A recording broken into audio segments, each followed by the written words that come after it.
Hello मेरे प्यारे दोस्तों, आप सभी को मेरी यूट्यूब चैनल कहानी का खजाना में स्वागत करती हूँ।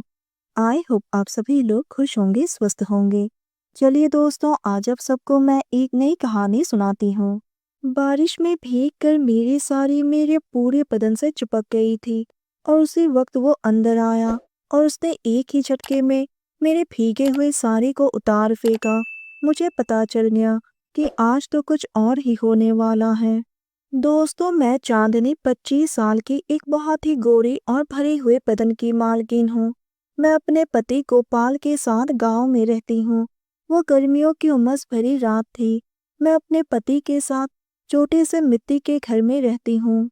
गोपाल खेतों में काम करता है और हर रात वो थक हार कर सो जाता है और मैं उसकी तरफ देखकर आहें भर के सो जाती थी। पति के होते हुए भी मैं उदास रहने लगी और उसके साथ के लिए तड़पती थी। लेकिन आज जब गोपाल खेतों से घर लौटा तो माहौल कुछ अलग ही था। बाहर बारिश हो रही थी, आसमान से बूंदे टपक रहे थे। मेरा मन भी थोड़ा मचल उठा। मैं भी बेकरार हो रही थी। ऐसा लग रहा था जैसे कुछ होने वाला है। मैंने उस रात एक लाल रंग की साड़ी पहनी थी। बाहर काम करते वक्त मैं बारिश में पूरी तरह से भीग चुकी थी और मेरी लाल साड़ी भीगकर मेरे गोरे बदन से चिपक गई।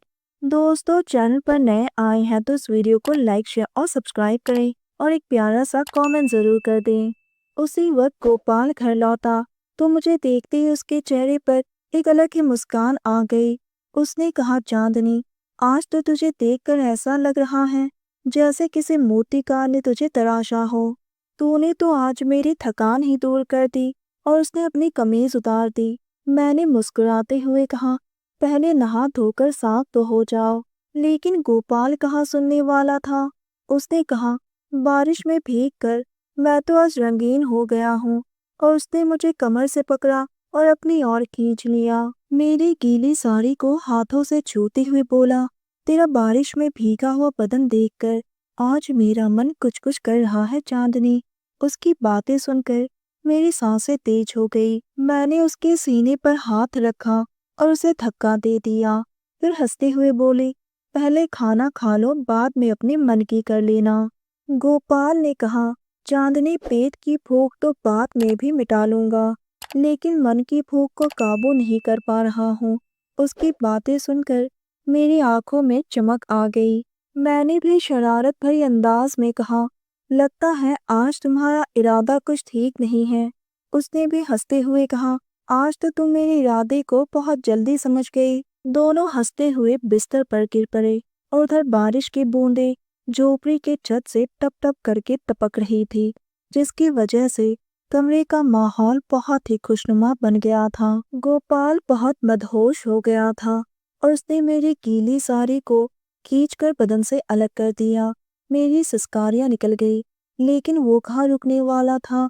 आज तो बारिश ने उसके सोए हुए अरमान को जगा दिया। वो बेकाबू हो रहा था और मैं भी तड़प उठी।